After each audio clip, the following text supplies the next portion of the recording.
Okay, so this is video number 4, and we're going to talk about too much in your site, meaning there's just way too much in your website that it has become literally bloated. So as I stated in the previous video, most WordPress sites take up a lot of resources after the fact that you've started to add a ton of WordPress plugins, images, pages, posts, and other demo content, or the WordPress theme is just bloated with tons of code. So you really want to ask yourself, do I really need this? In fact, a lot of times it's super easy to go through your WordPress site and install a bunch of plugins because it makes your site user experience really amazing. And that's great, but you really need to ask yourself, do I really need this for every single item on your site? If you really haven't thought about this, maybe you need to go back to your WordPress site and go through every single item and ask yourself this. And for the ones that you don't need, delete them, deactivate them. Now, one thing to remember is when you first purchase a WordPress site, it usually comes with a lot of demo content that is built into it to show you what the site could potentially look like. But that said, if you install the demo content and you just tweak it a little bit here and there, and you don't go back and you delete all the demo content, then your site is going to load extremely slow. Now, this often includes unnecessary images, posts, or pages that simply clog up your site. And that's what's happening here. A lot of themes, a lot of times they'll come with tons and tons of amazing features that look amazing, that are things that potentially could increase your conversions, increase your sales, and all of this greatness. But at the end of the day, here's the thing, the more features and options there are in a theme, the more code there is. The more code that you may never use. The more code there is, the slower the site will run. So plugins are actually a huge variable that will slow down your site, and they'll actually create security backdoors as well. Now, let me clarify. WordPress itself, when you install it by default, that itself is secure. But the plugins that you've installed that are developed by third-party people that are not related to WordPress in any way, those plugins are often programmed, even though they could be programmed to their highest standards, they're not directly from WordPress. All right, so that's something to keep in mind, that there is no real standard. So it's almost like having a computer, whether it's a PC or a Mac, and installing them, the softwares from different third parties other than from Microsoft, right? So you don't know how they programmed it. You don't know if their programming standards are up to par. You don't know any of that. You just know that you installed the software and that's it. And you know that that's something that you really want. Now, it's super easy if you think about it to want to start installing tons of different plugins for your WordPress site because it can make the user experience a lot better. But that's why you really need to ask yourself, do I really need this? So our recommendation to you is to try to stick with the maximum of 10 plugins if at all possible. And if you have to have more plugins, then you really need to think about making sure that your web hosting plan can actually take it. And you've got enough speed, you've got enough resources to be able to handle that. And that's another reason why you need to have a good web hosting plan, which we'll talk about in just a minute. Now, the number of images is fine, and we'll discuss how to squeeze that down. But when you get to a point where you have hundreds of images or even thousands of images, that can be a problem in itself. Another thing is you want to create posts and pages that you need and remove all the ones that you don't. Now, this will usually speed up your site a little bit, just a tad, but it's just a start. Now, we've seen websites that have had literally hundreds or even thousands of posts, and those sites usually often take a lot more resources to run. So seeing a lot of these sites on shared hosting plans essentially will slow your site down. So go ahead, do a quick clean of your site now, and really think to yourself, do I really need this? Hello and welcome to video number 5, and we're going to talk about your web hosting. And the big question is your web hosting slowing your WordPress site down? Because this is a big variable that a lot of times we just don't even think about. Did you know that most web hosting setups are just not made for WordPress? Especially if you're paying for a shared hosting web hosting plan, which my guess is that the majority of you are using shared hosting. Now, while it may be working now, and if you do have a WordPress site and it is running fast, as you begin to grow, as you begin to build your site out, it will slow things down. So let me explain. And to help you better understand this, I'm going to give you an analogy here.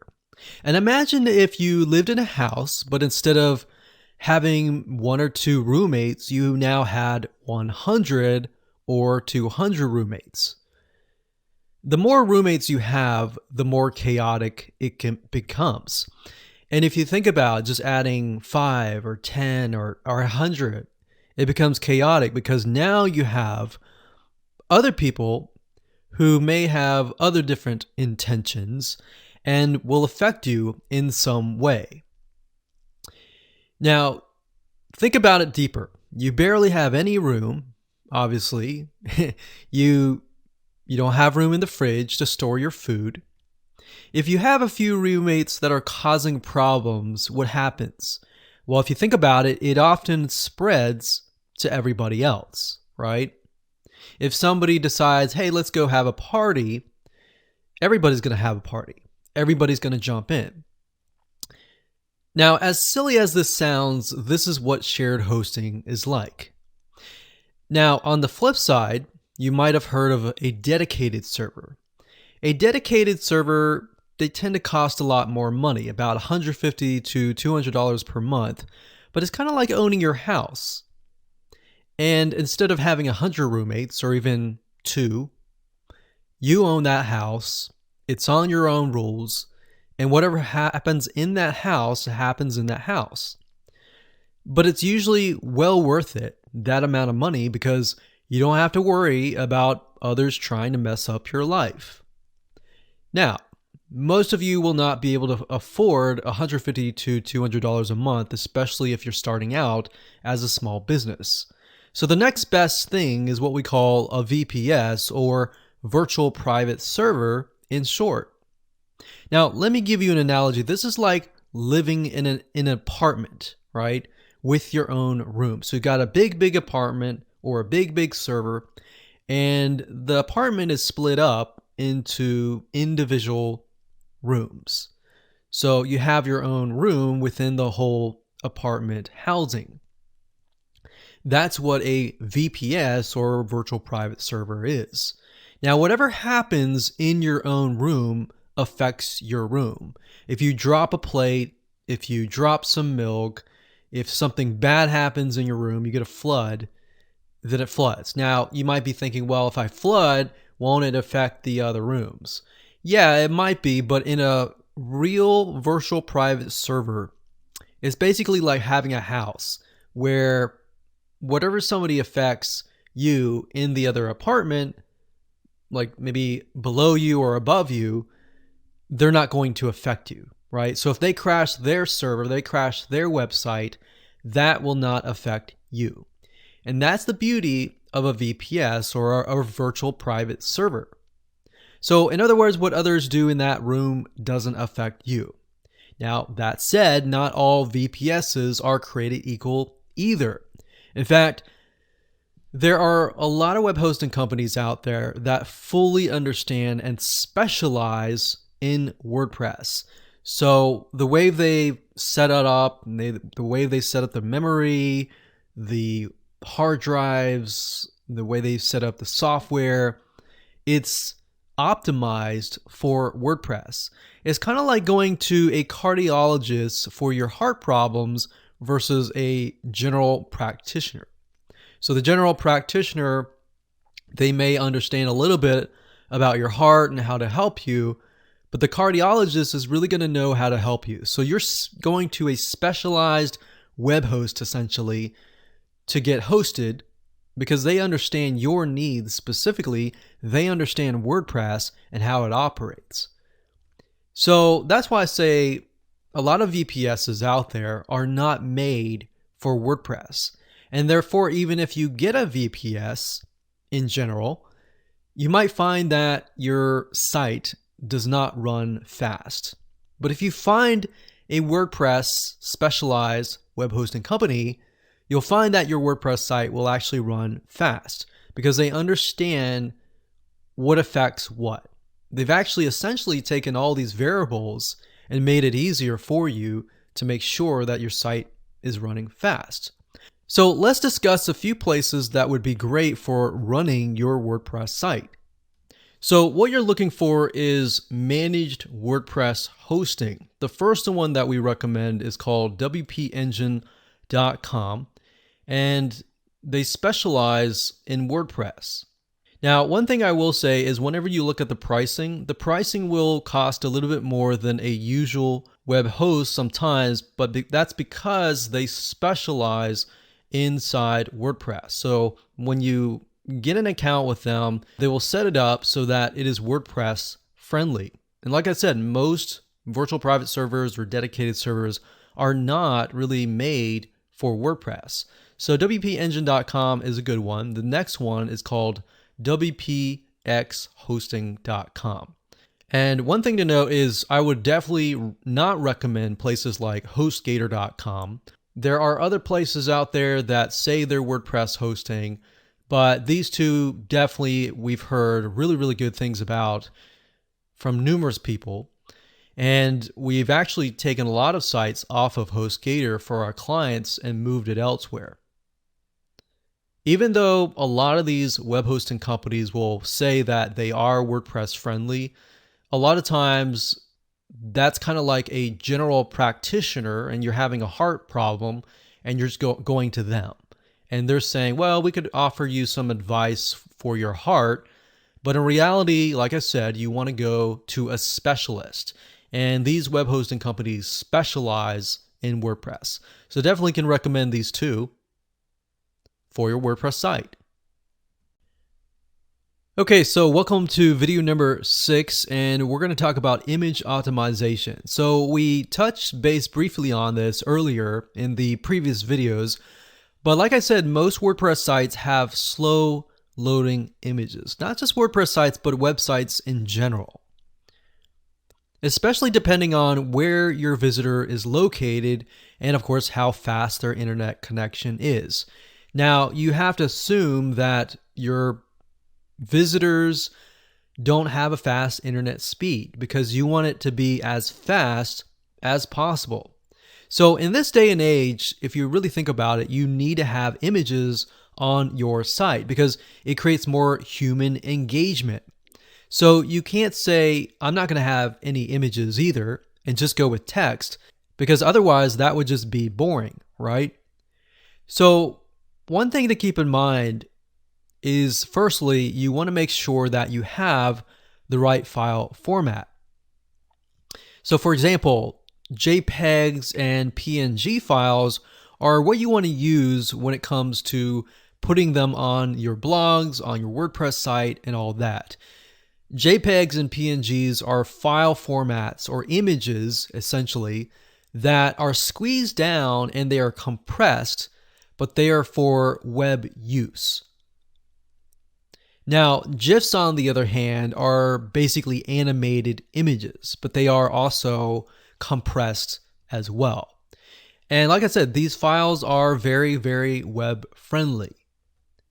Now, back in the day, you would have to manually compress your images. So say, for example, like I said, you had 100 or 200 images. What you would have to do is you would manually go into Photoshop, you would open the image, you would save it from, let's say it would be normally 5 megabytes, for example, and you would save it as a JPEG or a PNG, and it would decrease it down to a file size of about 100 to 200 kilobytes.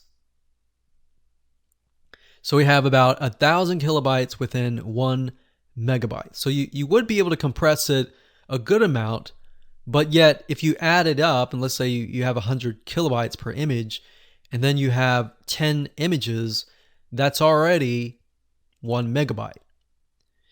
So that's the problem that you would face, is that the more images you have, it just adds up.